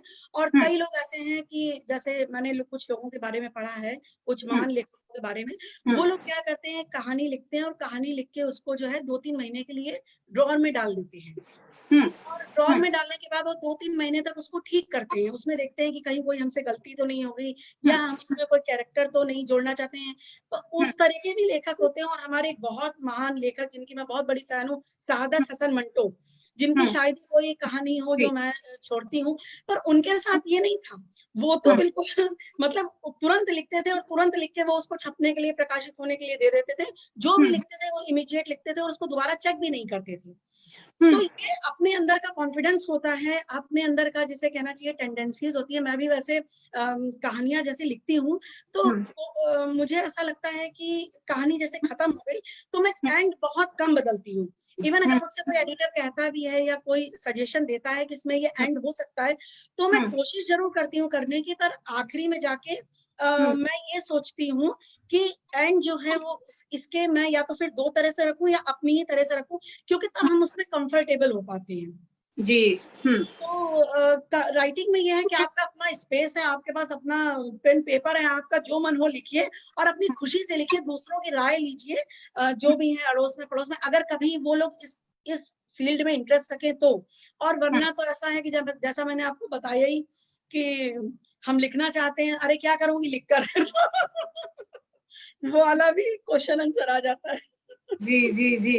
आप जो जो पॉइंट्स बता रही है ना, हर एक नया नया लेयर मुझे समझ में आ रहा है। जैसे कि हमने टिपिकल जार्गन सुना है कि कोई चीज लिखने के बाद प्रूफ रीडिंग करते हैं, राइट? तो आपने तो बताया कि कुछ राइटर्स हैं जो लिखते हैं और वही फाइनल ड्राफ्ट हो जाती है। So that is amazing to understand and hear. अब अगर कोई स्टोरी लिखते हैं तो जैसे आपने कुछ बताया कि रियल लाइफ इंसिडेंट से आपको स्टोरी आ जाती है। तो जो स्टैंड अप कॉमेडियंस होते हैं या जो एक्टर्स होते हैं जो अलग अलग कैरेक्टर्स प्ले करते हैं, उनका इंटरव्यू जब भी सुनो तो हम सुनते हैं कि दे आर ऑब्जर्विंग पीपल। तो आपने 350 कहानियां लिखी हैं, तो what do you observe and what triggers those कहानियां is what I want to know. एक तो संगीता जी, एक मैं ऐसा सीक्रेट मैं शायद पहली बार शेयर करना चाहूंगी, ये मैंने अभी तक किसी को बताया नहीं, बहुत खास लोग जानते हैं। जैसे मैं जब छत पे जाती हूँ तो मुझे जब फुल मून नाइट होती है या चांद होता है तो मुझे उसको देखना बहुत पसंद है। मतलब चांद जब वो चमकता है और जब वो पूर्णिमा के दिन चमकता है तो जितना सुंदर वो उस रात में लगता है, वैसा वो कभी नहीं लगता है बाकी के 29 दिन। तो इसी तरह से जैसे मैं चांद को देखती हूँ तो मेरी जो इमेजिनेशन है वो फिर दूसरे डायरेक्शन में जाती है। उसमें चांद को ठंड लगती है, सितारे स्वेटर पहन लेते हैं, सूरज नाराज हो जाता है। एक कहानी मैंने लिखी थी कि सूरज का जो मन था, सूरज बड़ा आलसी होता है, वो जाता ही नहीं है बाहर, कहता है निकलूंगा नहीं। अब चांद इतना परेशान होता है कि मैं 2-2 टाइम की ड्यूटी कैसे करूँ, मैं क्या दिन में भी जाऊं और मैं रात में भी जाऊं। तो इस तरह से तो एक लोगों को ऑब्जर्व करना जो होता है, ऑब्जर्व सब करते हैं, पर जो मुझे लगता है ज्यादा इमोशनल लोग होते हैं वो उस बात को गांठ लेकर बैठ जाते हैं। और 10 साल 15 साल 20 साल बाद भी अगर आप कोई चीज बोलो या डिस्कस करो या लिखो तो वो आदमी आपके सामने आकर खड़ा हो जाता है। जैसे मैं आपको एक छोटा सा इंसिडेंट बता रही हूँ। हम लोगों का जो कॉन्वेंट स्कूल था तो वहां पे हमारी एक फ्रेंड थी, बहुत अच्छी फ्रेंड थी। उसकी मम्मी बहुत अच्छी थी, she was very nice to us. पर उनके साथ क्या था कि वो टोटल हिंदी मीडियम की थी, वो उनकी पढ़ाई ज्यादा नहीं हो पाई थी, पर वो हिंदी मीडियम की थी। और उसके शायद फादर नहीं थे या वो बहुत दूर रहते थे, आते जाते नहीं थे, हम लोगों ने कभी देखा नहीं उनको पेरेंट्स टीचर मीटिंग में। तो उनको देखकर मैंने एक माँ करके कहानी लिखी कि एक बच्चा है और वो अपनी माँ से कह रहा है कि माँ ऐसा है कि फिर से तुम मेरी पेरेंट्स टीचर मीटिंग में चलोगी। अब माँ का यहाँ पे माँ ये सोच रही है कि मेरा ये जो 7वीं 6ठी क्लास में बच्चा पढ़ रहा है, ये मेरे लिए कितना कंसर्न है कि मैं अपनी सिलाई की मशीन छोड़ के इसके साथ जा रही हूँ। पर बच्चे के दिमाग में दूसरी बात चल रही है। बच्चा सोच रहा है ये तेल लगा के चोटी करे हुए और वही 2 साड़ियों में से एक साड़ी निकाल के मेरे साथ जा रही है, मेरे साथ के बच्चे वहां पर क्या सोचेंगे, उन पर मेरा इंप्रेशन क्या पड़ेगा। जबकि वो बच्चा भूल जाता है कि उसका सारा इंप्रेशन वो जिस स्कूल में पढ़ रहा है वो उस लेडी के कारण ही है। अगर उसकी माँ ने नहीं पढ़ाया होता तो वो उस स्कूल में, जो शहर का सबसे अच्छा स्कूल था, वहां पे नहीं पढ़ पाता। तो वो बड़ी खुश होती, कहती हाँ हाँ देखो मैं अच्छी लग रही हूँ, और माँ बड़ी खुश रहती है। वो रास्ते भर उससे बातें करती है, चिंटू करके बच्चा होता है, और उससे बातें करती है, उससे पूछती है तुम्हारे स्कूल में क्या हुआ क्या नहीं। और वो जो है वो ऐसे जा रहा होता है कि उसके कदम स्कूल की तरफ बढ़ ही नहीं रहे होते। माँ उसको घसीटती है और कहती है अरे चिंटू तबीयत ठीक है तुम्हारी, क्या हो गया, तुम चल क्यों नहीं रहे हो। चिंटू जैसे वो बच्चे नहीं करते हैं, जूतों से ठोकर मारते हुए, पैर पे कंकड़ करते हुए, वो किसी तरह से जब स्कूल के सामने पहुंच जाते हैं तो कहता है अरे माँ स्कूल आ गया। तो माँ कहती हाँ तो हम लोग स्कूल ही तो आ रहे थे, स्कूल आ गया। अब जैसे ही अंदर जाते, अच्छा तो कोई भी बच्चा उसकी मम्मी को इंफीरियर उससे नहीं देखता है, पर चिंटू को ये लगता है कि सब उसी पे हंस रहे हैं, या जो उसकी मम्मी को नमस्ते कर रहे हैं वो इसीलिए कर रहे हैं। वहां पे जो उसकी फ्रेंड्स की मदर आई होती है, वो इंग्लिश में बात कर रही होती है, तो ये उनको नमस्ते में जवाब देती है, और उनके साथ नहीं प्रॉपर कम्युनिकेशन कर पाती है, तो वो लोग हिंदी में बात करते हैं, उन्हें कोई फर्क नहीं पड़ा इस बात का। पर चिंटू को लग रहा था कि ये तो मेरी हंसी उड़ रही है। थोड़ी देर बाद क्या हुआ, जब ये लोग क्लास में पहुंचते हैं तो क्लास टीचर जो है वो बताती है कि भाई आपके बच्चे के 98% मार्क्स आए हैं, और इसीलिए जो प्रिंसिपल मैडम है वो आपसे पर्सनली मिलना चाहती है। तो ये सुन के तो चिंटू का और दिमाग खराब हो जाता है, वो सोचता है लो अभी तक तो मैडम ही मिली थी, अब प्रिंसिपल मैडम भी मिलेंगी, अब तो मेरी और जो है इंसल्ट हो जाएगी सबके सामने। वो नहीं जाना चाहता है, तो मैडम कहती है नहीं नहीं तुम भी जाओ साथ में, दोनों को बुलाया। जब ये दोनों उनके कमरे में जाते हैं तो देखते हैं कि जो माली काका थे, जो उस स्कूल के माली काका थे, वो धोती पहने हुए और कुर्ता पहने हुए और हाथ में वो पेड़ काटने का वो जो है कैंची बड़ी सी रखे हुए, वो बात कर रहे होते हैं प्रिंसिपल मैडम से। तो प्रिंसिपल मैडम इन दोनों को देखती है और मुस्कुरा के इन दोनों को सोफे पे बैठने का इशारा करती है। तब तक माली काका कहते हैं कि ठीक है अब तुम अपना काम करो। तो चिंटू सोचता है देखो जरा, ये माली काका ये पौधे काटते हैं और प्रिंसिपल मैडम तुम करके बात कर रहे हैं, और उनको को बुरा भी नहीं लग रहा। अभी मैं होता तो मुझे तो स्कूल से ही निकाल देती है, और वो जो है तब भी देखता होता है। फिर आखिरी में जब वो कमरे से बाहर जाने लगते हैं तो प्रिंसिपल मैडम आती हैं और मेज के पास उनके पैर छूती हैं। चिंटू के आगे जैसे कमरा घूमने लगता है, उसे ऐसा लगता है कि उसे चक्कर आ जाएगा। उसने सोचा ये इस तरीके से मिट्टी में लथपथ है और मेरी स्कूल की सबसे बड़ी स्कूल की मैडम ये इस तरह से कर रही है, इनको आज क्या हो गया है। पर जो प्रिंसिपल मैडम होती है वो चिंटू का चेहरा देखकर समझ जाती हैं। उनके मतलब डेली हजारों बच्चे निकलते हैं, वो एक्सप्रेशन पढ़ लेती है। तो जब वो मालिका का चले जाते हैं तो चिंटू की जो मम्मी होती है और प्रिंसिपल मैडम के पास जाती है। तो प्रिंसिपल मैडम कहती है भाई आपके बच्चे ने तो हमारे स्कूल का नाम रोशन कर दिया, हमारे स्कूल में आज तक किसी के 98.6% नंबर ही नहीं आए थे, तो मैं इसके लिए बहुत खुश हूँ। तो ये सुनकर इसकी जो मदर होती है वो इतनी सिंपल होती है, उनका ना गला भर आता है और वो अपने आंसू पोंछने लगती हैं। तो और जैसे ही वो अपने आंसू पोंछती है तो चिंटू मन में सोचता है हे भगवान बताओ साड़ी से ही आंसू पोंछ लिए, ऐसा नहीं कि साथ में रुमाल ले आती। इसकी अपनी अलग बच्चों की स्टोरी चल रही है। तो तब तक वो प्रिंसिपल मैडम थी, वो कहती है कि मैं चिंटू से कहती है बेटा तुम कहाँ ट्यूशन पढ़ते हो। तो उसकी मम्मी कहती है ऐसे रूंधे गले से आंसू भरते हुए कि मैडम हमारी इतनी सामर्थ्य नहीं है कि हम अपने बच्चे को ट्यूशन पढ़ा सकें, और इसके पापा भी नहीं है, तो मैं जो भी करती हूँ मैं ही इसको पढ़ाती हूँ। और तो प्रिंसिपल मैडम उसकी मम्मी के मतलब कंधे पे हाथ रखती हैं और कहती हैं कि ये जो है ये 98.6% जो मार्क्स हैं ये चिंटू के नहीं आए हैं, ये आपके आए हैं, ये नंबर आपके आए हैं, और बेटा ये नंबर तुम्हारी जो है ये मम्मी के नंबर है, क्योंकि उन्होंने इतनी मतलब मुश्किलों से तुमको यहाँ तक पढ़ाया। फिर उन्हें जब उनकी माँ बताती है कि मैं सिलाई करती हूँ तो वो क्वालिफिकेशन पूछती है और बताती है कि मैं एमए हूँ पर मैं नहीं मेरी नौकरी लग पाई। तो वो उनको वहां पर अपने स्कूल में जूनियर सेक्शन में अप्लाई करने के लिए भी कहती है। और जब ये सब होता है उसके बाद एक्चुअली मैं भी बड़ा भावुक हो जाती हूँ सुनाते वक्त। उसके बाद जो चिंटू होता है वो मतलब एकदम से माँ के पैरों में लिपट के बहुत जोर जोर से रोने लगता है फफक के। तो उसकी माँ समझ नहीं पाती है, पर प्रिंसिपल मैडम समझ जाती है।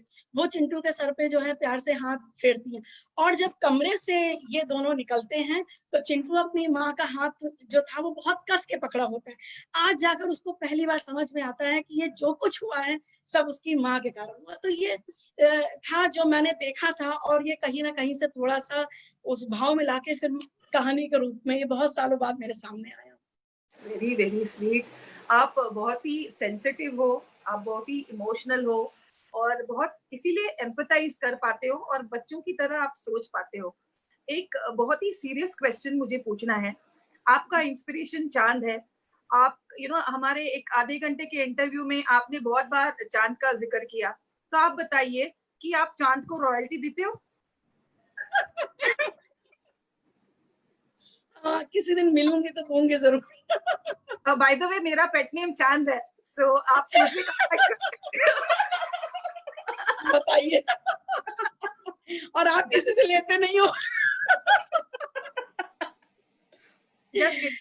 So it is important to understand that she takes inspiration from the moon, and you will never know what will inspire you and what will trigger ideas.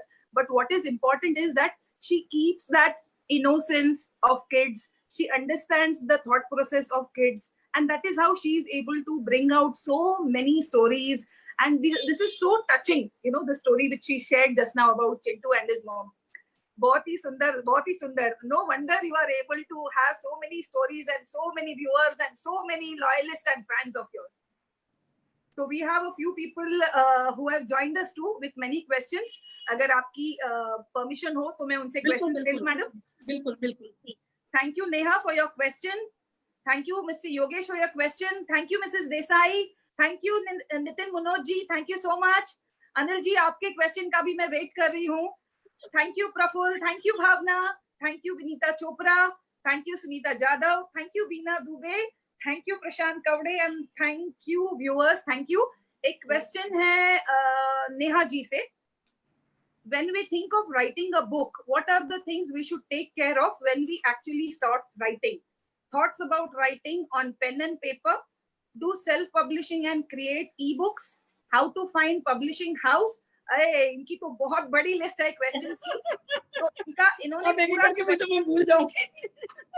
इनका पूरा उन्होंने साइकिल लिखी है स्टार्टिंग टू एंडिंग तक कि right from the writing the thoughts with on paper two self publishing करना है या ई बुक्स करना है या पब्लिशिंग हाउस को कैसे हम ढूंढेंगे, न्यूज़लेटर्स को सब्सक्राइब कैसे करेंगे या और कोई डिटेल है जो वो मिस आउट कर चुकी हैं. तो आप शॉर्ट में एक साइकिल बता सकते हैं कि हम बुक लिखेंगे और कैसे आगे बढ़ना है.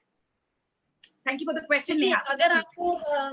अगर आपको कोई बुक लिखनी है तो आपके दिमाग में ये होना चाहिए कि भाई मैं 70,000 वर्ड्स या 80,000 वर्ड्स क्या मैं इतने टाइम में पूरा कर पाऊंगी. क्योंकि कई बार मैंने लोगों को देखा है कि जैसे वो प्लॉट होता है, सबसे पहले तो हमारे पास एक प्लॉट होना चाहिए और प्लॉट जो है वो हमारे लिए बिल्कुल क्लियर होना चाहिए उस प्लॉट. और वो सबसे बड़ी बात है कि वो जो हमारा जो प्लॉट है वो मौलिक होना चाहिए. मतलब क्योंकि वो जितना ज्यादा वो सब्जेक्ट आपके दिल के करीब होगा आप उसमें उतना अपना जो है वो अपने आप को एक्सप्रेस कर पाओगे.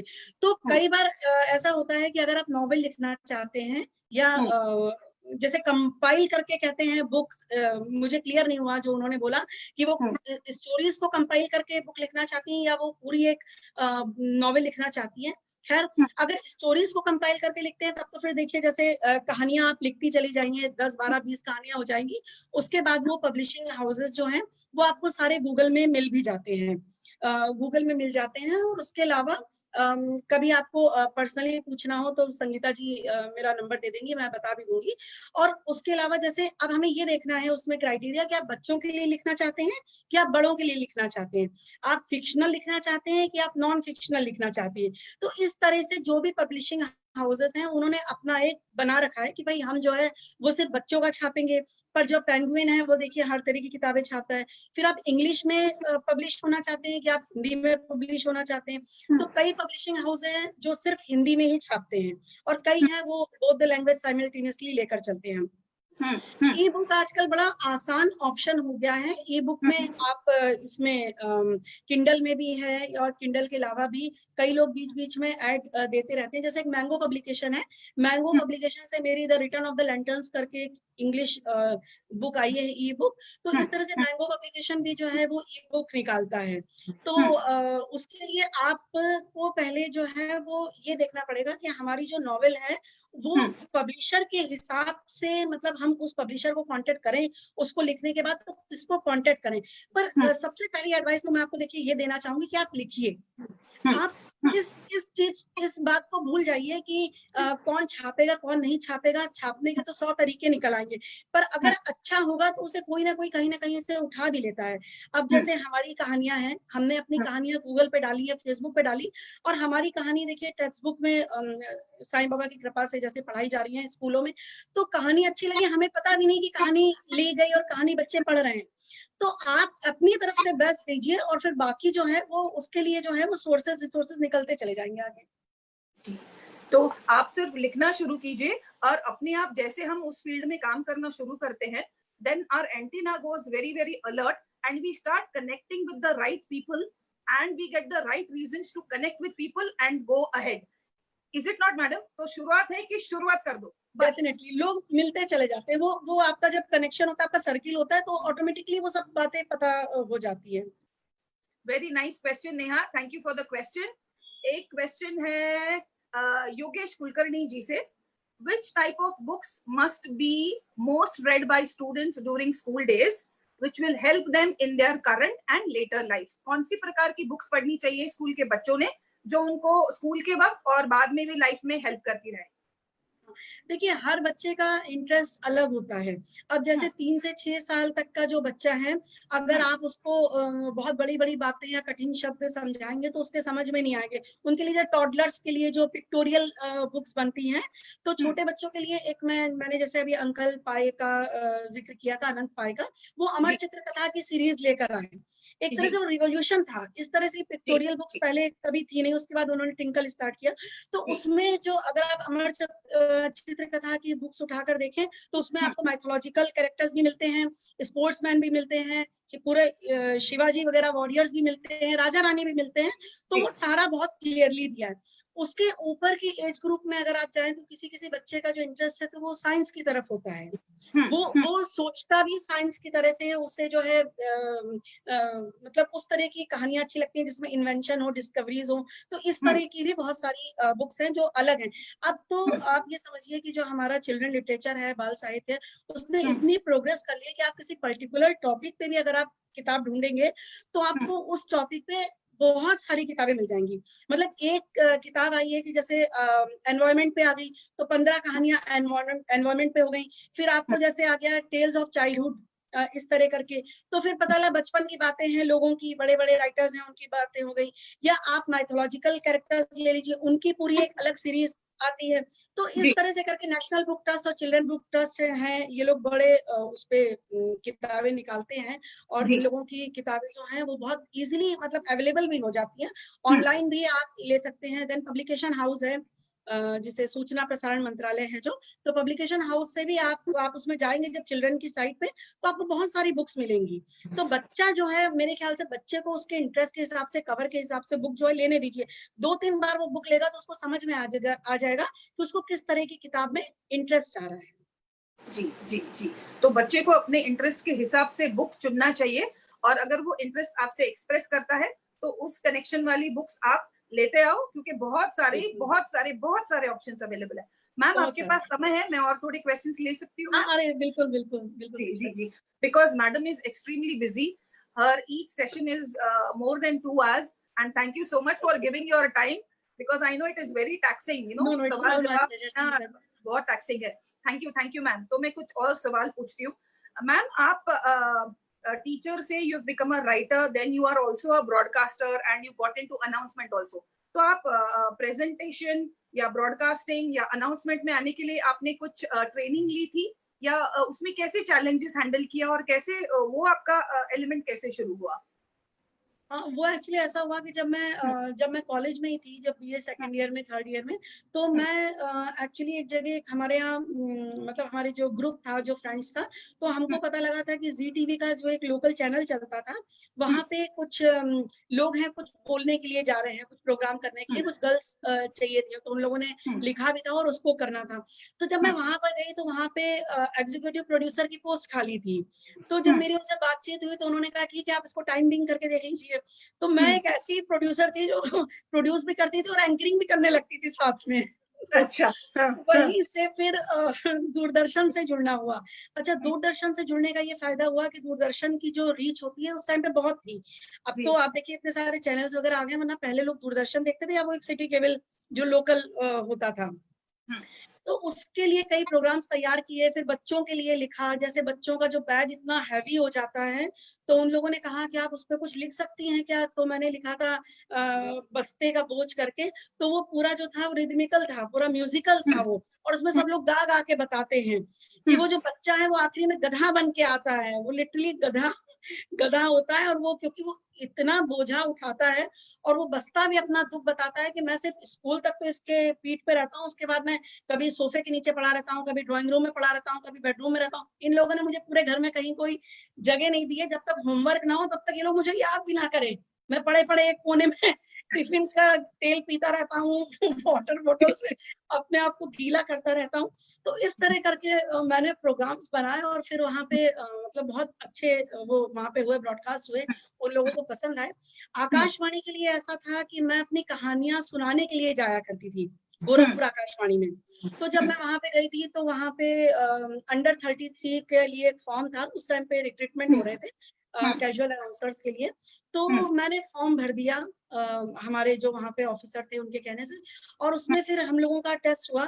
तो टेस्ट में साईं बाबा की कृपा से मैं निकल गई, और वो जब टेस्ट क्लियर हुआ फिर हमारा एक वाणी कोर्स हुआ। उसमें हम लोगों को सिखाया गया कि मतलब आपको कैसे प्रेजेंट करना है। कई बार क्या होता है कि हम लोग बैठे हैं और फिल्म संगीत बजा रहे हैं, और फिल्म संगीत बजाते बजाते अचानक हमारे पास ये खबर आती है कि नहीं, आपको ये फिल्म संगीत रोक के जो है ये इस तरह की न्यूज देनी है, या कोई इमरजेंसी आ जाती है। तो उस टाइम पे हम लोगों को पूरे टाइम बहुत अलर्ट रहना पड़ता है। ये जो जॉब जी, में, हाँ, जी, ये बहुत सिंसियरिटी इसमें चाहिए कि आप मतलब कोई भी एक भी शब्द, आकाशवाणी का देखिए इन लोगों ने अभी तक अपनी गरिमा मेंटेन करके रखी हुई है, आकाशवाणी दूरदर्शन। यहाँ पे आप कोई भी इस तरह की ऑब्सीन जिसे कहते हैं जी, लैंग्वेज, या इस तरह का आप कुछ नहीं, ऑफेंसिव लैंग्वेज कुछ नहीं सुन सकते, एक शब्द भी नहीं सुन सकते, क्योंकि वो पूरा जो है हम लोग प्रॉपर उसको पहले लिखते हैं, फिर उसको जी, जाकर उसका अनाउंसमेंट होता है। और जी, आकाशवाणी पहले के जमाने में सुनने का ये मतलब लोग बताते थे, जो हरिवंश राय बच्चन वगैरह जैसे लोग जाते थे वहां पर कविता पाठ करने के लिए। तो उस टाइम पे तो जब आकाशवाणी का एक सेकंड की देर हो जाती थी, 2 सेकंड की, जैसे लोग घड़ी मिलाते थे अपनी। आज भी आकाशवाणी ने इतना अपना बना के रखा है अपनी जिसे कहते हैं गरिमा, कि लोग आकाशवाणी के समाचार अगर 5 मिनट सुन लेते हैं तो उन्हें लगता है हाँ, ये हमने सब कुछ सुन लिया। आकाशवाणी का अगर प्रोग्राम सुन लेते हैं तो उन्हें लगता है बस ठीक है, ये जो है ये हम अपनी फैमिली के साथ बैठ के इसको सुन सकते हैं। कोई भी प्रोग्राम हो, चाहे वो स्वास्थ्य चर्चा हो, चाहे वो कृषि चर्चा हो, चाहे वो फिल्म संगीत हो, चाहे वो पाठकों के पत्र हो, चाहे वो फेस्टिवल्स पे जानकारी हम लोगों को दी जाती है, और इतनी अच्छी जानकारी दी जाती है कि आप उससे पूरा अपना एक आलेख तैयार कर सकते हैं, क्योंकि हम लोग जी, उसके पीछे उसमें मेहनत करके काम करके जाते हैं और वहां पे बोलते हैं। तो वो पूरा जो है वो बड़ा इम्पोर्टेंट पार्ट होता है इसका। तो बड़ा मजा भी आता है इस तरह के काम करने में, और अच्छा है अभी जुड़े हैं, अभी देखिए। तो आपने प्रोफेशनल ट्रेनिंग नहीं ली है, लेकिन ऑन द जॉब ट्रेनिंग या ऑन द जॉब काम करते-करते ही बहुत हाँ, कुछ सीख ट्रेनिंग लिया? ली। जी, जी, जी। जी। So I think this is a very big lesson for all the aspiring स्वयंभूs कि आप इंटर्नशिप जब करोगे, तो जो आप एमबीए कॉलेज में या जो डिग्री कॉलेज में नहीं सीख पाओगे, वो भी सीखने का मौका आपको मिलेगा। So you don't have to feel depressed or you don't have to feel inferior. हम ऑन द जॉब ट्रेनिंग भी इतना सीख सकते हैं। देखिए, we have got a live example here. She's sharing with us that in spite of no professional training, she is a renowned and very famous anchor today.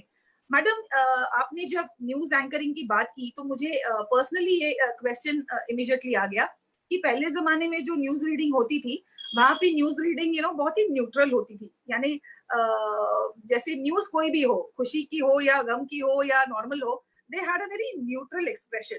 और अभी जो news reading होती है उसमें बहुत ज्यादा एक्सप्रेशन है। तो आपके हिसाब से नहीं, कौन सा दूरदर्शन में नहीं है, हाँ जी। दूरदर्शन में अभी भी नहीं है। दूरदर्शन की न्यूज आप देखिए, आकाशवाणी की न्यूज आप देखिए, बिल्कुल एक ही उसमें जाती है। और मतलब आपको ऐसा लगेगा कि बस आपके 5 मिनट के आप न्यूज सुन लेंगे, जैसे जो और बाकी जो चैनल्स में हम न्यूज देखते हैं, आप since the morning till evening जो न्यूज सुनेंगे वो आपको 5 मिनट में 11:05 पे जैसे आती है वो, और 11:10 पे खत्म होती है। आप सुबह की सुन लीजिए चाहे आप रात की सुन लीजिए, आपको पूरे दिन का जो है वो ब्यौरा जो है वो मिल जाता है उसके अंदर। तो दूरदर्शन और आकाशवाणी में अभी भी जो है न्यूज को खास तौर से बिल्कुल वैसे ही रखा गया है। अच्छा, तो आपके हिसाब से क्या सही है, क्या गलत है? देखिए, मेरे हिसाब से जहां पर समाचार की बात करते हैं, न्यूज की हम लोग बात करते हैं, तो वो आदमी अपने मतलब नॉलेज एनहेंस करने के लिए सुनता है, और जो लेटेस्ट है बातें उनसे अपडेट करने के लिए सुनता है। उसमें बहुत ज्यादा आप अपने वो जो जिसे कहते हैं ड्रामा टाइप के ये हाथ दिखाना और इस तरह से, और इतना डरा देना, आदमी को इतना डरा देना। कोरोना टाइम पे इस तरह से डराया गया कि जो बेचारे कोरोना से नहीं गए वो हार्ट अटैक से चले गए। तो वो इस तरह से आदमी के अंदर आप दहशत पैदा कर दो अपनी मतलब वो बढ़ाने के लिए, अपने न्यूज चैनल की जो है व्यूअरशिप बढ़ाने के लिए, टीआरपी के लिए। तो ये इस तरह से नहीं करना चाहिए। मैं आपको सच बताऊं, जैसे आप बीच में कुछ लोगों ने न्यूज़पेपर्स की न्यूज पढ़नी बंद कर दी, क्योंकि उनको उनको घबराहट होती थी कि रोज सुबह अगर वो देखते थे कि इतने लोग अच्छा, कई न्यूज़पेपर्स बीच में तो ऐसा नहीं आता था, पर कई न्यूज़पेपर्स जैसे ना मतलब उन लोगों को दिखाने लगे, डेड बॉडी सामने दिखाने लगे, तो ये चीजें नहीं लोग एक्सेप्ट कर पाए, लोगों ने उसको नहीं देखा। पर जो न्यूज अगर आप सुनेंगे, अगर आप आकाशवाणी की न्यूज लगातार सुनते रहेंगे या दूरदर्शन की न्यूज सुनते रहेंगे, तो उसमें आपको बिल्कुल ऑथेंटिसिटी से के साथ बिल्कुल न्यूट्रल भाव में वो आपको जानकारी दी गई, तो आपका जो दिल नहीं दहला उसको उसको सुनने के बाद ये था कि ये खबर हम तक आ गई, हमें ये सेफ्टी लेनी है। और बीच में हम लोग प्रोमोज वगैरह बहुत बजाते हैं आकाशवाणी में, बहुत प्रोमो ये अवेयरनेस के लिए, ताकि लोगों को पता चले। तो पर किसी भी चीज में ऐसा नहीं लगता है कि कोई भी शख्स जो है उसको घबराहट या बेचैनी हो रही है, जो बाकी न्यूज चैनल्स देख के होती है उसको बंद करके घूम आए। जी जी ये जी वाला जी जो हाल।